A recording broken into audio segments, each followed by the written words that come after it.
Am Ende der 7. Klasse, am letzten Schultag vor den Ferien, bin ich im Bus nach Hause gefahren und der Bus war super voll. Also habe ich mich auf diesen freien Platz unten am Boden gesetzt und einer meiner Mitschüler hat mir von oben auf den Kopf gespuckt. Und ich habe es über mich ergehen lassen, weil mir gesagt wurde, ich soll das Mobbing ignorieren, damit sie aufhören. Und dann haben alle angefangen zu lachen und sich darüber lustig gemacht, dass ich das einfach passieren lasse und haben gesagt, mir würde das gefallen. Und dann haben sie es wieder gemacht, haben mir nochmal auf den Kopf gespuckt. Und ich habe einfach nur gebetet, dass diese Situation endlich aufhört und dass ich aus diesem Bus raus kann.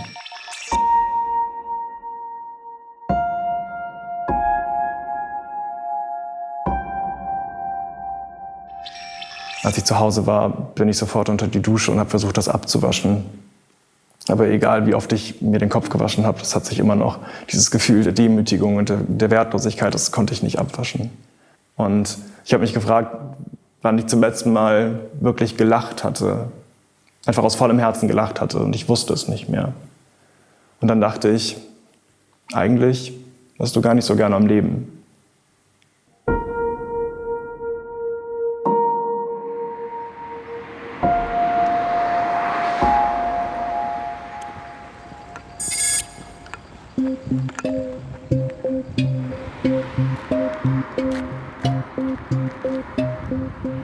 Ich bin nervös. Ich habe noch nie so vor einer ganzen Schulklasse über Mobbing gesprochen. Und ich finde, vor Eltern und vor Lehrern ist das nochmal was anderes als vor 12- und 13-Jährigen, die damals die Leute waren, die mich gemobbt haben.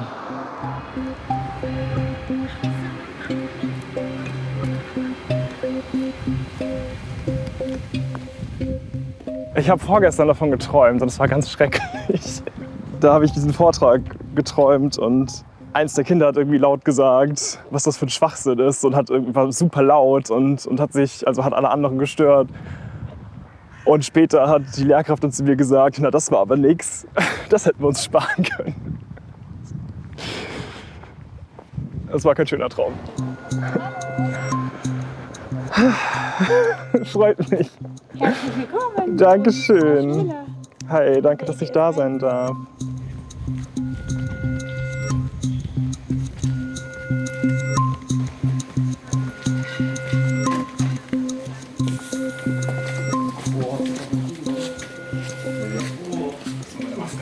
Es pocht ganz schön, ja. Vor allem, weil mir schon die ganze Zeit so einzelne Schüler entgegenkommen. Und ich mich frage, was die von mir halten. Was ich hier mache. Warum ich ein Buch in der Hand habe. Ja, Nervosität wird gerade echt ordentlich.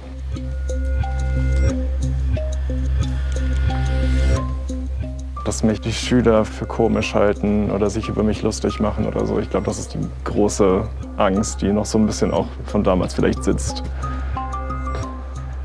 Ich weiß nicht, ich habe das schon vor Lehrkräften gemacht und da war ich nicht nervös. Da ist es okay, aber das sind jetzt Menschen in diesem Alter. Das war damals einfach schwierig.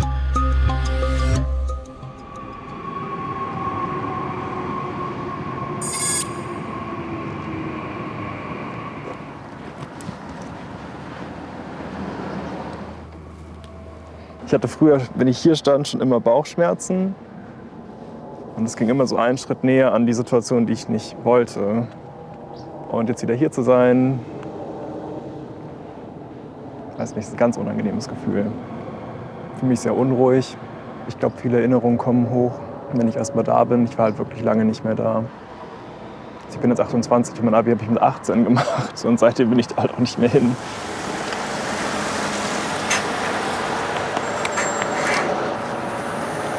Hallo. Hallo. Ich hoffe, dass ich mit einem guten Gefühl rausgehe und vielleicht so auf diese ganzen negativen Erinnerungen eine positive draufpacken kann. Dass ich hinterher denke, ich habe vielleicht was bewältigt.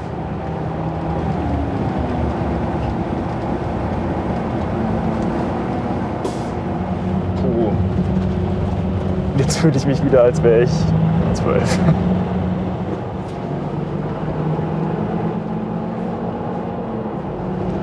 Ich möchte mich ganz tief in meiner Jacke verstecken.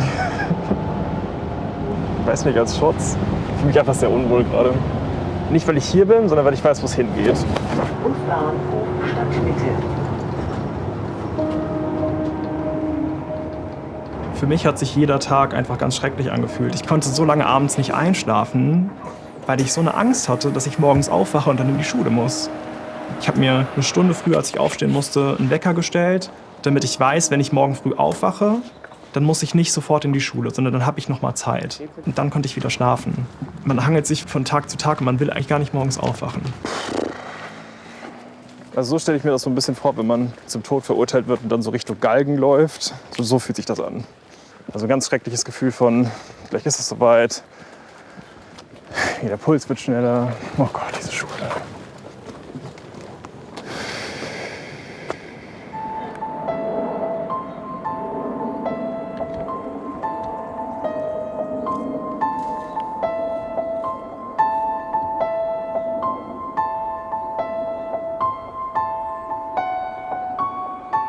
Dahinter ist der Schulhof. Ne? Also der fängt da an und geht ganz weiter hinten raus.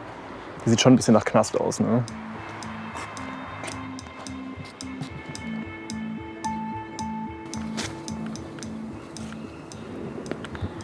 Ich war die Treppe hoch und dann nach links und dann war da mein Klassenraum, der zweite.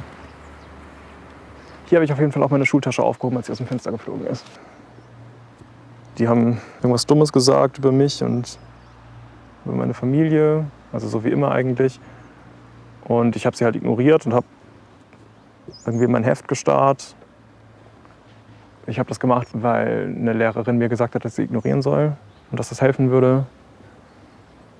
Wenn du nicht reagierst, dann gehen sie halt einen Schritt weiter. Und in dem Fall war der Schritt, dass sie das Fenster aufgemacht haben und meine Schultasche aus dem Fenster geworfen haben. Es hat auch ein unfassbar schambehaftetes Gefühl, irgendwie hier unten zu stehen und seine Schultasche aufzusammeln, während da oben die Leute gucken, die dann lachen, weil sie genau das erreicht haben, was sie wollten. An einem Tag saß ich draußen in der Pause und habe mein Pausenbrot gegessen und meine Mobber standen im Kreis ein paar Meter von mir entfernt und haben sich unterhalten. Dann kam einer von denen einfach auf mich zu und hat mir völlig ohne Grund ins Gesicht geschlagen, sodass meine Nase angefangen hat zu bluten. Und mein erster Gedanke war, das darf niemand sehen. Also bin ich nach drinnen gerannt aufs Schulklo und habe mich da eingeschlossen, bis es aufhört zu bluten, weil es mir so unangenehm war.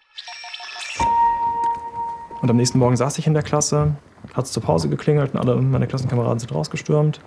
Und ich saß dann da und konnte mich nicht bewegen. Dann bin ich sitzen geblieben, bis mein Lehrer zu mir kam. Und der hat dann gefragt, Norman, was ist los? Und ich dachte, ja, das ist jetzt die Chance, ne? Vielleicht hilft er dir ja. Dann habe ich gesagt, der ist gestern in der Pause zu mir gekommen und hat mir ins Gesicht geschlagen. Und meine Nase hat geblutet. Jetzt habe ich Angst, rauszugehen, weil das vielleicht wieder passiert. Und dann hat er gesagt, ja, zu so einer Geschichte gehören ja immer zwei. So, und ich habe gesagt, ich habe nichts gemacht. Ich saß da und habe mein Pausenbrot gegessen und er kam und hat mir ins Gesicht geschlagen. Betreibst du da nicht ein bisschen? Geschlagen? Ja, meine Nase hat geblutet, hat mich geschlagen. Vielleicht war das seine Art, dir zu sagen, dass er mit dir befreundet sein will. Ein erwachsener Mann, der das zu mir gesagt hat.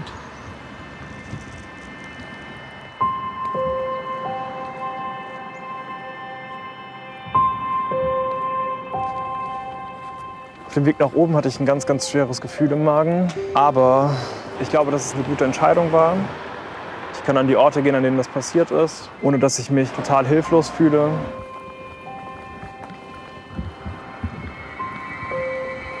Das Mobbing hat physisch aufgehört, aber das tobt im Inneren weiter. Das frisst sich bei dir ein, das brandmarkt dich. Mobbing geht an den Selbstwert, an das Gefühl, dass man selbst ein wertvoller Mensch ist. Da geht Mobbing hin, da tut das weh. Und wenn das erschüttert ist und vor allem, wenn das in so jungen Jahren erschüttert wird, dann ist es ganz schwer, das wieder aufzubauen. Die Stimmen der Mobber, die begleiten einen weiter. Man steht morgens auf und guckt in den Spiegel und denkt, fette Sau. Weil das hat man ja früher immer so gehört. Und das hat sich so eingefressen, dass das ganz automatisch kommt. Wenn ich mit Freunden unterwegs bin, denke ich manchmal, die wären bestimmt glücklicher und die hätten mehr Spaß, wenn ich gerade nicht hier wäre. Niemand will mit mir befreundet sein, das habe ich so oft gehört. Das ist einfach tief in meinen Selbstwert reingeschrieben, dieser Gedanke.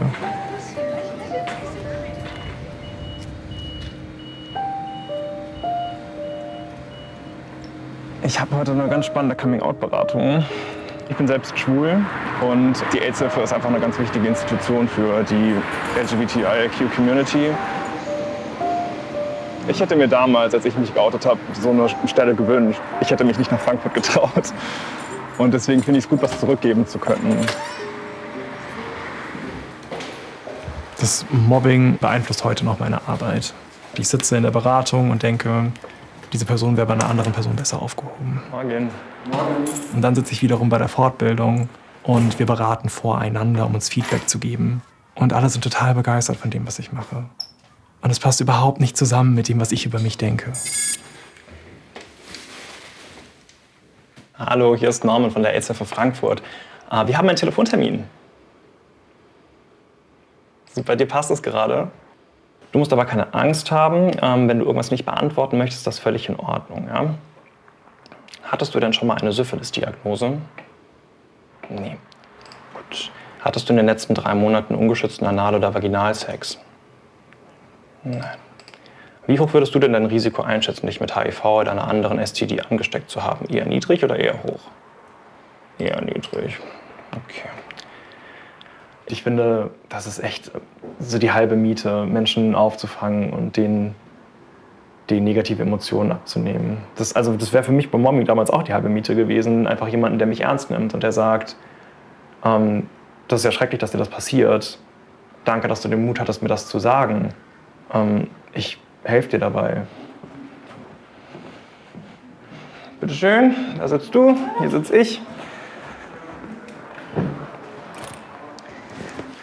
Was hat sich so getan seit Montag? Ja, so einiges. So einiges? Ja. Lass mal hören. Ich habe voll positive Rückmeldungen so bekommen. Ich hatte das dann ja auch gepostet. Erstmal gesagt, dass ich mich halt nicht 100%ig als Frau identifiziere. Und dann kamen da schon ganz viele Gegenfragen. Dann musste ich gar nicht mehr so viel sagen. Ich finde es schön, wenn man merkt, dass die anderen dann auch Interesse haben, darüber mehr zu wissen. Ne? Dann erzählt man halt auch gerne. Wer ist als nächstes dran? Ja, mit meiner Mutter habe ich dann heute Morgen auch schon so ein bisschen darüber gesprochen. Oh, das ist aber ein großer Schritt. Ja. Ach, krass. Die hat es halt noch nicht so wirklich verstanden. Was hast du ihr gesagt? Einfach nur, dass wir das halt heute machen. Und ja, die hat ein bisschen Angst, wie mein Umfeld darauf reagiert. Klar muss man auch immer dann mit negativen Stimmen rechnen. Ja, ist ja ein spannender Prozess. Aber auch cool, so das Gefühl, was verändern zu können, oder? Ja, natürlich ist das schwierig, weil man ja auch irgendwie versucht, in ein Bild reinzupassen. Ich glaube, man lernt einfach sehr auf die Bewertung anderer zu hören und sich das zu Herzen zu nehmen. Und es ist schwierig, da wieder wegzukommen. Ich habe mal so einen guten Ratschlag gehört, der ging irgendwie, nimm Kritik nur von Menschen an, von denen du auch Ratschläge annehmen würdest. Ja, wenn ich jemanden für inkompetent in einem Sachverhalt halte oder jemanden für einen schlechten Menschen halte, dann würde ich von dem keinen Ratschlag annehmen und dann sollte ich von ihm auch keine Kritik annehmen.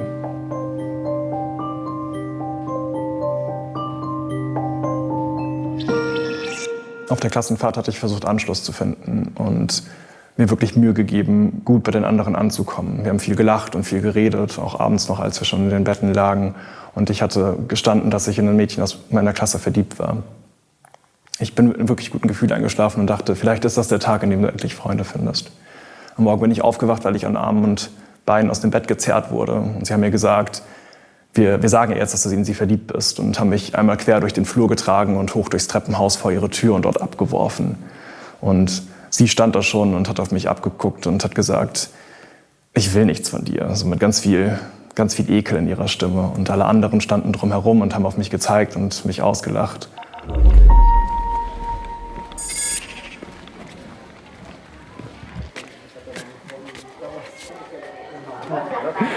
Gut, ja dann, Marin. So, wir haben als Besuch den Herrn Norman Wolf. Hi. Was ist nochmal Mobbing? Wisst ihr noch, woran erkennt man, dass Mobbing stattfindet oder stattgefunden hat? Dass es über einen bestimmten Zeitraum geht. Dass mehrere Kinder gegen einen sind und Genau, längerer Zeitraum, hängt damit immer wieder zusammen auch, genau, wird ausgegrenzt. Wir dürfen ja keine Smartphones einer Schule benutzen, deswegen habe ich euch welche ausgedruckt. Das ist sozusagen ein Chatverlauf. Wir wollen uns jetzt mal ein paar davon anhören. keiner aus der Klasse mag sich. Wäre scheiße, wenn man sowas bekommt, ja? Du bist so dumm. Und? Scheiße. Morgen wird es dir nicht mehr gut gehen. Also, ich hätte einfach Angst. Ich werde mich nicht mehr trauen, in die Schule zu gehen. Ja, sehr gut, genau. Also ich würde halt an der Stelle zur Schulleitung und zu meinen Eltern gehen und denen das sagen. Das wäre schon mal ein sehr guter Lösungsansatz, ja. Traut sich nicht jeder und immer. So, also wir sind uns alle einig, dass diese Nachrichten gar nicht schön sind und dass sie keiner erhalten möchte. Ich weiß jetzt halt auch mehr, wie das ist und ja, ich finde es halt auch blöd, wenn man gemobbt wird. Dadurch hat sich das verändert, dass ich jetzt ein bisschen aufpasse, was ich sage oder was ich auch schreibe, wie ich es formuliere. In meinem Freundeskreis ist es schon mal passiert und ich habe, mir wurde es dann halt auch erzählt und ich habe dann halt auch gemerkt, wie schlimm es ist und wie es einen Menschen verletzen kann. Ja, also ich glaube, ich werde jetzt eher nicht mehr so in den Pausen öfter so etwas machen. Es könnte ja auch über längere Zeit gehen und irgendwann käme es ja dann auch auf so komische Ideen wie Selbstmord und sowas will, glaube ich, keiner, vor allem nicht als Kind. Das Wichtige ist es, vorbeugend daran zu arbeiten, dass es gar nicht erst so weit kommt, dass es irgendwelche Mobbingfälle gibt. Konflikte erleben wir tagtäglich. Mobbing ist auch nichts, was man irgendwie aus der Welt reden kann. Es findet statt, oft im Verborgenen. Und damit es gar nicht erst so groß wird, müssen wir da halt frühzeitig eingreifen. Ich finde es ganz, ganz großartig, dass es hier sowas gibt. Ne? Also ich habe das gerade ein bisschen beobachtet in der Klasse, dieses Präventionstraining, und es hat mich sehr berührt, weil also der 12-Jährige in mir, der damals gemobbt wurde, der dachte sich, wow, wenn es damals sowas gegeben hätte für mich, dann hätte das anders ausgesehen. Ja, also bei uns ist es so, wie gesagt, Schulsozialarbeit macht die sogenannte Intervention 1, unter anderem auch mit ausgebildeten Lehrern, und auch der Klassenlehrer kommt natürlich dazu, weil er die Schüler am besten kennt. Die überlegen, wie sie das Mobbing stoppen können. Dann startet bei uns an der Schule die Intervention 2 und wir kommen dann in die Klasse und arbeiten mit der ganzen Klasse. Was wir ja auch so ein bisschen versuchen, ist einfach, dass auch andere Schüler mutiger werden in solchen Situationen, wenn man sowas mitbekommt. Die sozialen Medien spielen jetzt gerade eine große Rolle, wenn es um Mobbing geht hier an der Schule. Also das stellen wir schon auch fest. Das ist ja das Problem. Es passiert in der Pause und dann ist man irgendwie heile zu Hause angekommen und fühlt sich sicher. Und dann guckt man aber irgendwie aufs Handy. Man wird ständig wieder in irgendwelche Gruppen eingeladen, auch wenn man raustritt oder wenn man blockiert oder so. Ich glaube, das müssen auch Eltern lernen. Wenn heute ein Mobbingproblem, gerade ein Cybermobbing-Problem auftritt, dass Eltern dann sagen, ja, dann mach das Handy doch aus. Aber also so einfach ist es halt nicht mehr. Also ich kann das Handy nicht ausmachen, ohne mich sozial abzuschotten, und ich kann das Handy nicht ausmachen, ohne auch schulische Nachteile dadurch zu haben. Vielleicht ist das auch was man in Schulen den Kindern beibringen kann. Wenn mich jemand auf WhatsApp beleidigt, so, was mache ich dann? Schreibe ich dem Gruppenadministrator? Blocke ich die Person? Was kann ich tun? Das hört sich doof an, aber erstmal muss da irgendwie ein Screenshot erfolgen, und dann ist es wesentlich, dass man auch wieder an eine vertraute Person herantritt.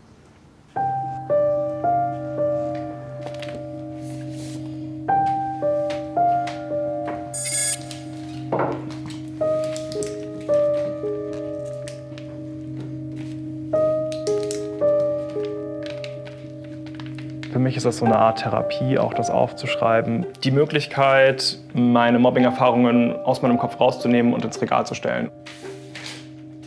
Ich habe viele Rückmeldungen bekommen von Menschen, die gerade vom Mobbing betroffen sind, die mir gesagt haben, dass sie sich weniger alleine fühlen, nachdem sie das Buch gelesen hatten. Was mir sehr nahe gegangen ist, war die Rückmeldung von einer Mutter, weil ihr Sohn sich vor 2 oder 3 Jahren, ich weiß es nicht mehr genau, nach einer langen Mobbing-Geschichte das Leben genommen hatte. Und das ist eine ganz, ganz schlimme Geschichte. Also es ist richtig schwierig, darüber zu reden.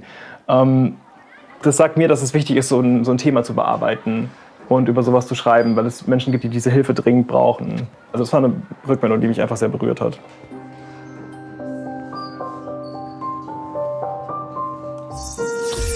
Einmal sollten wir für den Kunstunterricht so ein Landschaftsbild anfertigen. Und ich habe mir Hilfe bei meinem Opa geholt und gesagt, kannst du mir helfen, können wir irgendwo hingehen, damit ich was abzeichnen kann. Und wir sind zusammen an den Main gegangen Und der hat mir gezeigt, wie ich das richtig zeichne, also den Fluss und die Brücke, die darüber geht. Und es war ein total schöner Nachmittag. Und dann in der nächsten Kunststunde saß ich da und habe weiter an dem Bild gearbeitet. Und dann kam mein Mobber rüber und hat sein dreckiges Pinselwasser über meinem Bild ausgeleert. Und ich habe schon die Tränen in mir aufsteigen gespürt. Und ich wollte schon anfangen zu weinen und irgendwie, ich bin wütend geworden. Und dann hat er darauf reagiert und gesagt, komm, ist doch nicht so schlimm, ich mach's wieder trocken. Und hat sich meine Jacke geschnappt und die ins Bild gerieben und die übers Bild gerieben und hat damit das Bild einfach in Fetzen verwandelt. Und es war nichts mehr davon übrig. Und ich habe angefangen, um mich zu schlagen. Und ich habe einfach ganz, ganz laut geweint und meinen Kopf zwischen meinen Armen vergraben, weil es nicht nur mein Bild war, sondern auch gleichzeitig diese schöne Erinnerung, die ich mit meinem Opa hatte.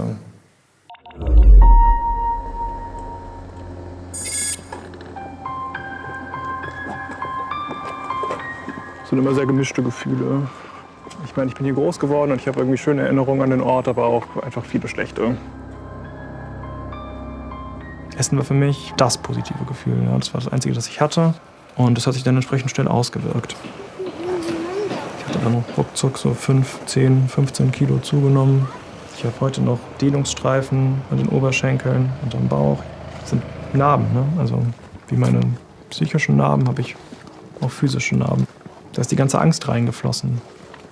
Je mehr ich zugenommen hatte, desto unwohler habe ich mich gefühlt. Und ich habe mich noch weniger getraut, auf andere zuzugehen und Freundschaften zu schließen.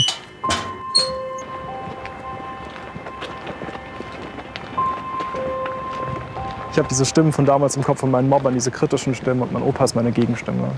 Weil der hat mich so genommen, wie ich war. Und das war einfach das, was ich in der Zeit gebraucht hatte. Ich habe mich nicht getraut, auszusprechen, ich werde gemobbt, ich brauche Hilfe. Ich habe einfach einen Ort gebraucht, wo ich mich ausweinen kann. Da konnte ich das. Ich bin nach der Schule nach Hause gekommen, ich habe meinen Schulranzen fallen lassen, ich bin hinter und ich habe geweint. Und mein Opa hat mir die Hand auf den Rücken gelegt und hat gesagt, es wird alles wieder gut. Angefangen hat es in der 5. Klasse, als ich 10 war. Bis Ende der 7. Klasse war es richtig schlimm und dann wurde es langsam besser, aber es hat sich noch bis Anfang der 10. Klasse gezogen. Zu Hause war es immer stürmisch. Mein Vater hat ein Alkoholproblem gehabt, meine Mutter hat ihn irgendwann rausgeworfen, weil es nur noch Stress gab und weil er irgendwie ständig betrunken nach Hause kam.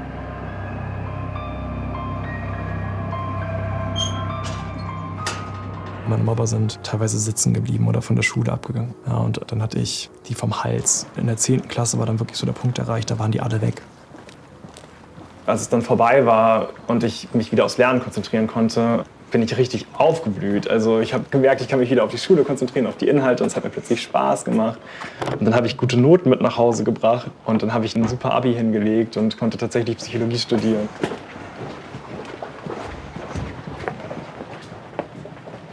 Stevie? Hallo. Hi. Oh, schön.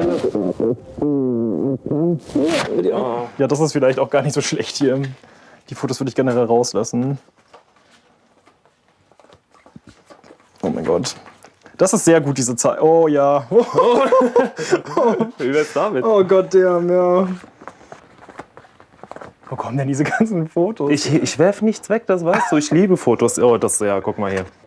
Da bist du. Das habe ich gar nicht mehr im Kopf gehabt. Ach du liebe Zeit, was denn da noch? Oh mein Gott, ich sehe aus, als fühle ich mich mega unwohl. Ja, deine Schultern hängen auch so nach vorne. Ja, ich sehe genauso aus, wie ich mich damals gefühlt habe, ne?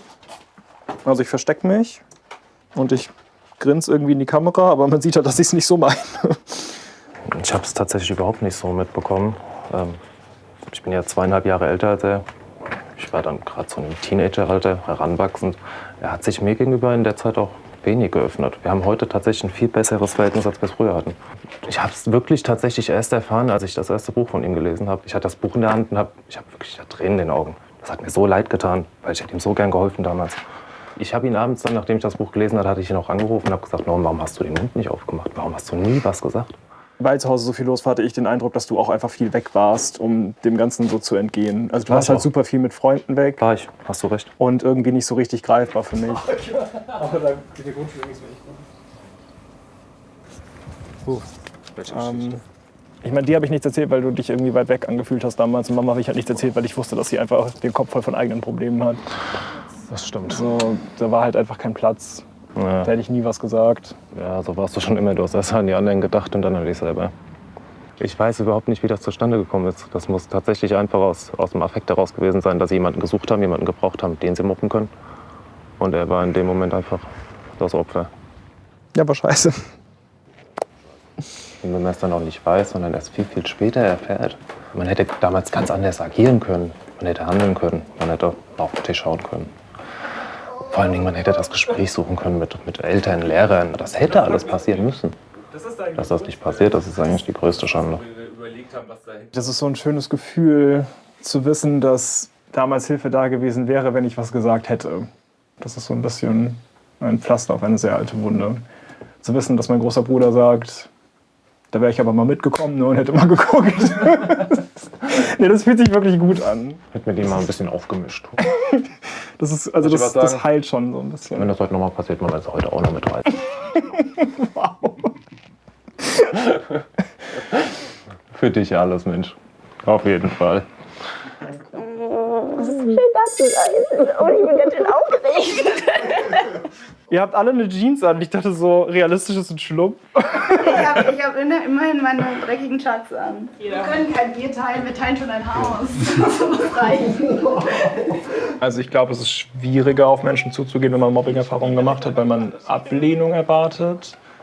Also es ist heute halt noch so, wenn ich auf andere zugehe, andere neu kennenlerne, dann habe ich oft das Gefühl, ich darf gewisse Sachen nicht sagen oder zugeben. Keine Ahnung, es macht mich nervös, wenn mich jemand fragt, was meine Lieblingsmusik ist oder dass ich gerne für Serien schaue oder so, weil ich direkt Angst habe, dass ich bewertet werde. Ich weiß nicht, also mit so meinen Close Friends habe ich das Gefühl, dass ich halt so sein kann, wie ich bin, ohne abgewertet zu werden. Dann, ich muss eine Karte loswerden, es tut mir leid.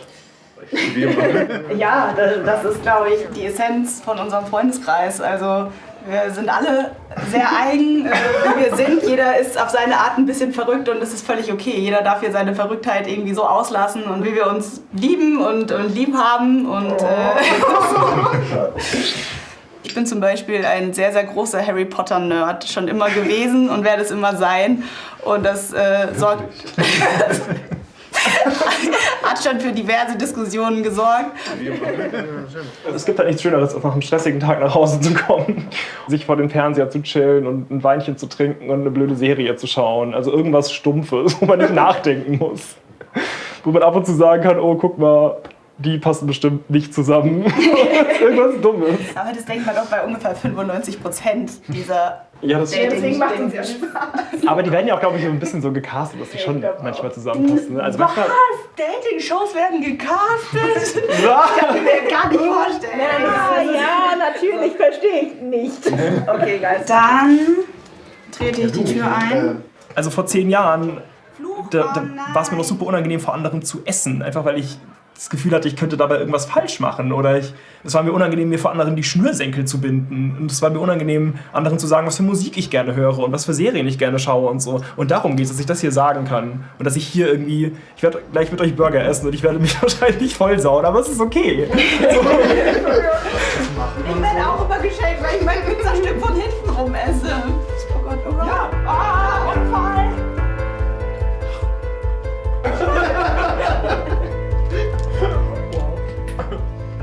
Ich kann mich gar nicht mehr genau daran erinnern, wann wir da mal drüber gesprochen haben, Norman und ich. Also Norman ist ja mein bester Freund und wir kennen uns schon seit Ende 2012 oder so.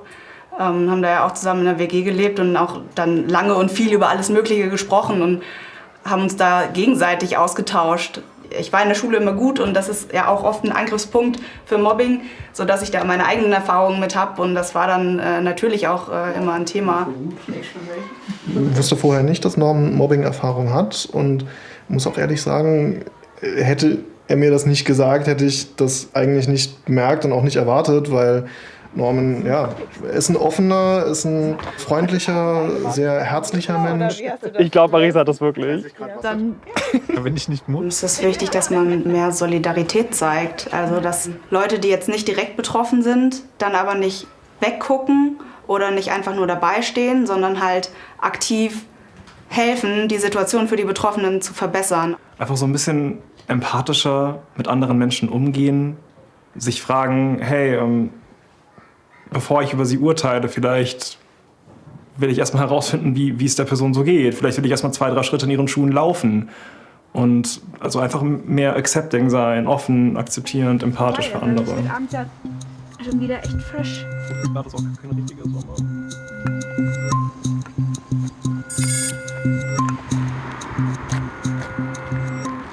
Ich bin nervös. Ich habe noch nie so vor einer ganzen Schulklasse über Mobbing gesprochen. Freut mich. Herzlich willkommen. Dankeschön. Es pocht ganz schön. Ja. Vor allem, weil mir schon die ganze Zeit so einzelne Schüler entgegenkommen und ich mich frage, was sie von mir halten.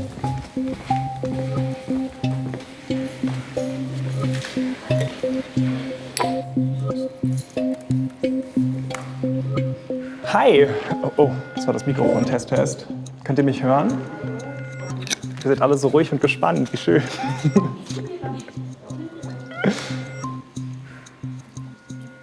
Das bin ich, als ich ungefähr so alt war wie ihr jetzt. Also 12, 13.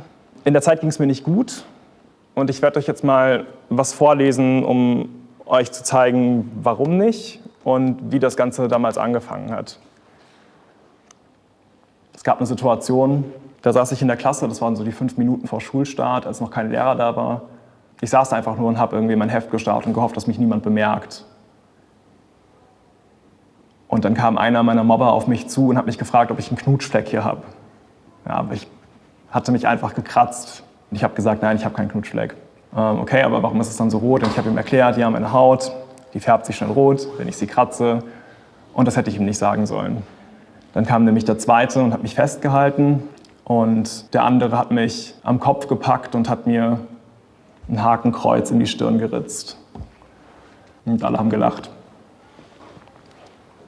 Ja, das ist Mobbing. Die anderen sind stärker als du, die anderen sind in der Überzahl und du kannst dich nicht selbst befreien. Das ist das Tragische daran. Du? Dann leg mal los. Ich wurde ja 7 Jahre durchgehend halt gemobbt. Es ist schon so ziemlich alles, was man sich vorstellt, also was man sich halt vorstellen kann, ist schon passiert.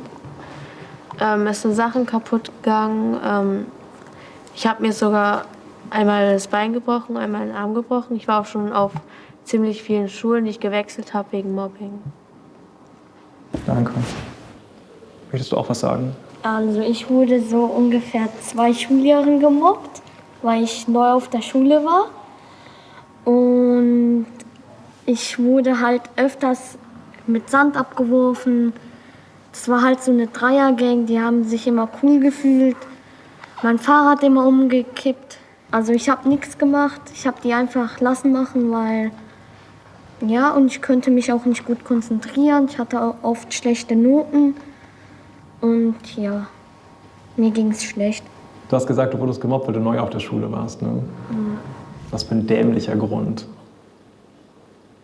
Ich glaube, wichtig ist es zu verstehen, dass ihr nicht gemobbt werdet, weil ihr irgendwie seid oder euch irgendwie verhaltet. Ihr werdet gemobbt, weil die Mobber, die das machen, die müssen irgendjemanden runtermachen. Die müssen jemanden runtermachen, um sich selbst besser zu fühlen. Das ist nicht deine Schuld. Du würdest nichts ändern können, indem du dich änderst. Habt ihr Fragen? Was haben Ihre Eltern zu dem Mobbing gesagt? Ich habe es meinen Eltern nicht gesagt. Das war das Problem. Die hatten beide selbst so viele Probleme, dass ich mich gar nicht getraut habe, noch eins draufzusetzen.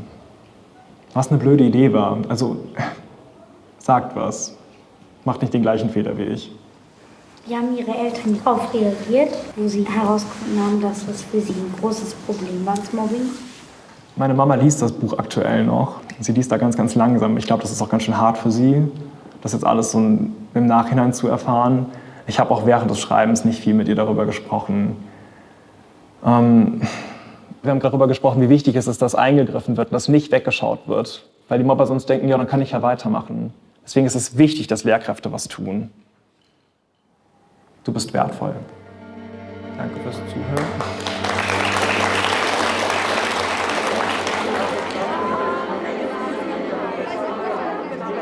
Mir hat der Vortrag sehr gefallen. Also mich hat er schon irgendwie berührt. Und ich finde, er ist auch ein starker junger Mann.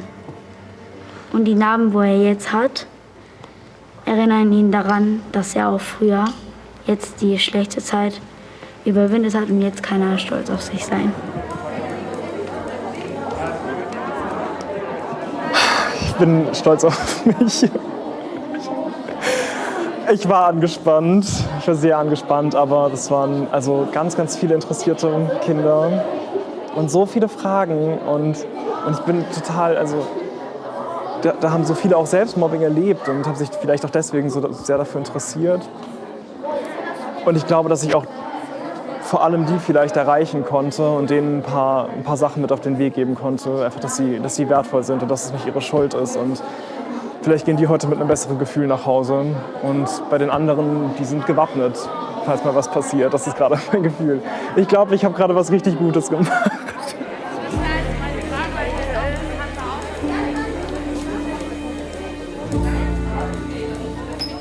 Ja, doch, man könnte schon sagen, das ist ein Pflaster auf die Wunden von damals. Vielleicht sind sie jetzt ein bisschen besser geschlossen. Ich meine, klar, also mit Mobbing umzugehen ist eine Lebensaufgabe, aber ich glaube, ich habe gerade einen großen Schritt in die richtige Richtung gemacht.